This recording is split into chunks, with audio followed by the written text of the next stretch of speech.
So what do you need to learn to become a chiropractor or an osteopath? It's a lot more than just cracking backs. So for me, to study osteopathy, it was a 3-year bachelor's followed by a 2-year master's degree.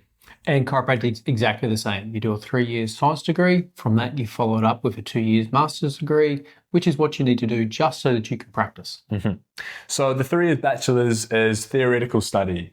And in these 3 years, you learn a pretty basic understanding of science. That's all pretty boring stuff. Probably didn't like that in school, so we'll skip that and get to the bit that actually benefits you, which is what we build on off that. So anatomy. What is anatomy? So anatomy is your muscles, your joints. It's the actual structure of the body. So if you think your bones, you think your arm, what's that made up of? So the skin, the ligaments, the tendons, the muscles, all those things which are all labeled throughout the human body, that's your anatomy. So it's the basic structure of everything.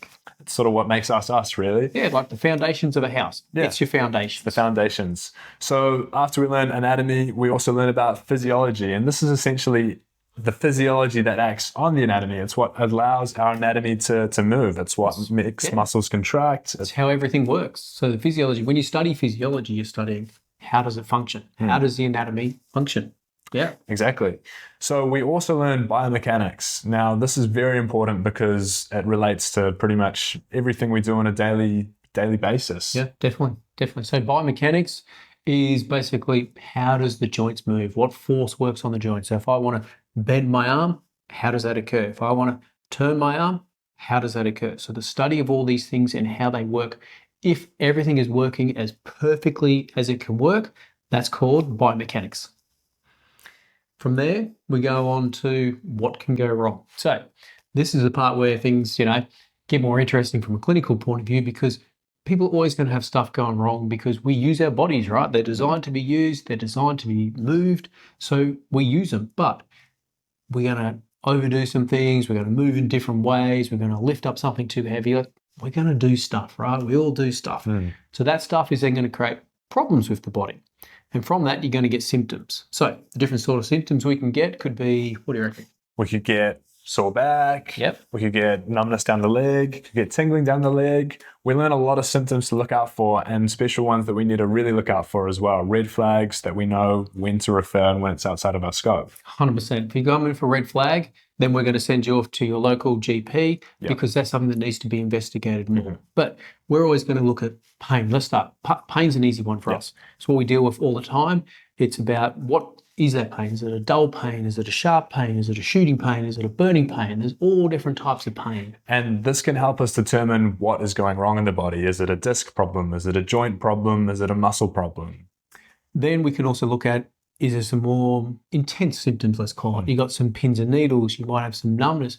You might have some feelings of weakness. You might have some burning pain. So from that, we can take the pain. We can take where the pain is. Where the pain is a key to diagnosing people, because then you can say, all right, if the pain's in the lower part of your neck, there's a good chance there's a problem somewhere in and around through the lower part of your neck. Probably.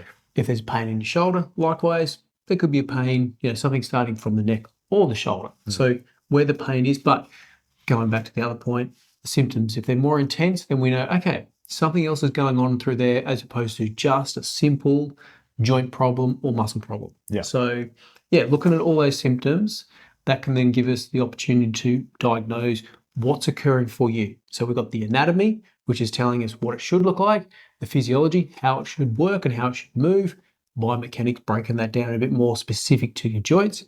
Then we can diagnose what's going wrong for you. We've got all these symptoms, we've got all this information coming in, so we can put together a picture and say, this is what's occurring for you.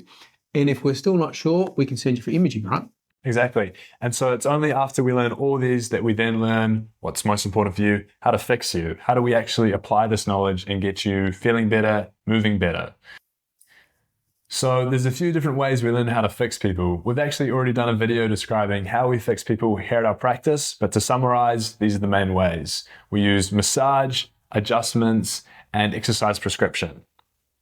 So the reason we do this is because the research shows that an integrative approach to treatment gets the best patient results. So when you come in, we want to get the best result for you. So by combining the massage, the adjustments, and then learning how to move and some exercise, you're getting more and more out of your treatment because it's compounding the effects. So the reason we know this is because we're always keeping up to date with the latest research. Yeah, we have people in our team that sort of dedicate a lot of their hours here to finding out about the latest research, and we have members of our team who are currently participating in research.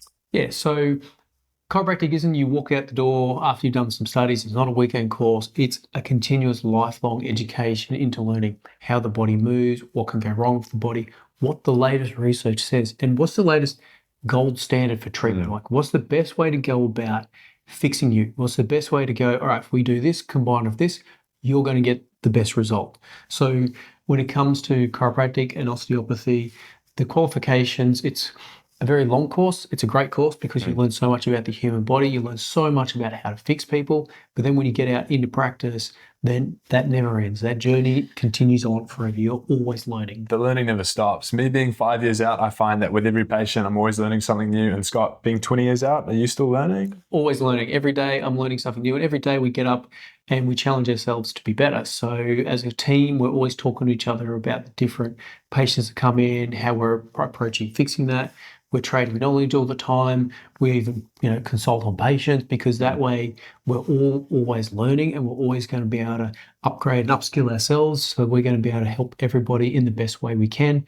And the other thing is, we've got such a diverse range of people. We've got people who've been doing it for 40 years all the way down to Lewis for 5 years. But we've got so many different age people having done it for so long. We've got such this wealth of information and wealth of knowledge, and we keep adding to that. So if you come and see a chiropractic osteopath like at our clinic, then it's a lot of study and there's a lot of learning and there's a lot actually goes into it. It's not a weekend course. There's really a lot of thought goes into what we're doing and a lot of knowledge. Yeah.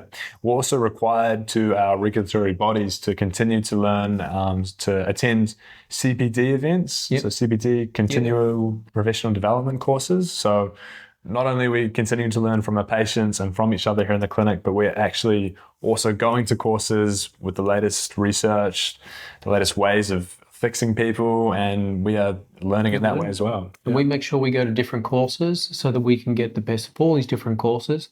That way we can bring that knowledge back and then we can share it with each other and you're going to get better and better results because we're each always upskilling, right? Exactly. Yeah. Yeah. So if you enjoyed this video, again, please like and subscribe and share it to anyone you think could find it beneficial. And if there's somebody out there who you feel could benefit from chiropractic and osteopathy and they're not sure, then show them this video. Tell them that, there's a lot of qualifications go into doing it. There's different sorts of chiropractors, different sorts of osteopaths out there. So find one that works for you and works with the style that you like. And, don't just sort of confine yourself to just trying it once and be like, no, I'm not doing that again, because there's people out there who have a lot of passion for it, have a lot of knowledge and can really be a benefit to people. Yeah.